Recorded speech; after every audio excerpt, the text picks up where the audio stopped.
लोकसभा के सेक्रेटेरिएट ने कहा कि कांग्रेस लीडर राहुल गांधी को लोकसभा से नाअहल डिस्क्वालिफाइड करार दिया गया है। सेक्रेटेरिएट ने अपनी नोटिफिकेशन में कहा कि वायनाड के एमपी के तौर पर इनकी नाअहली 23 मार्च से नाफिज कर दी गई है। गुजरात के सूरत के एक अदालत ने राहुल गांधी को हतक इज्जत के एक मुकदमे में 2 साल कैद की सजा सुनाई, जिस पर बेल भी मिल गई है। बीजेपी के एमएलए प्रनेश मोदी की एक शिकायत पर इनकी मुबैना रिमार्क पर दायर की गई थी। राहुल गांधी ने अपनी एक स्पीच में कहा था कि तमाम चोरों का मोदी ही सरनेम कैसे है।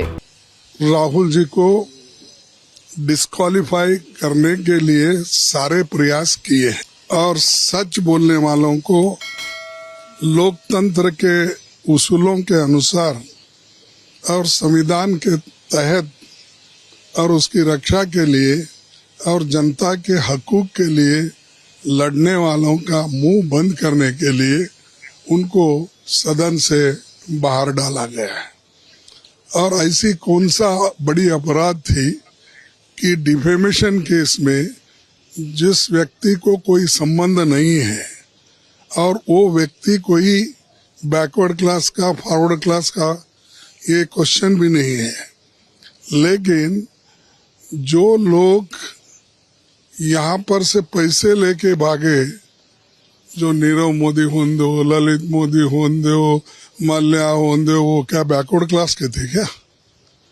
तो ये जब ये ऐसा एक परसेप्शन बना रहे हैं कि राहुल जी बैकवर्ड क्लास के खिलाफ बोले, और राहुल जी जो सच्चाई देश के सामने रखना चाहते थे और रख रहे हैं वो उनको जच रहा नहीं।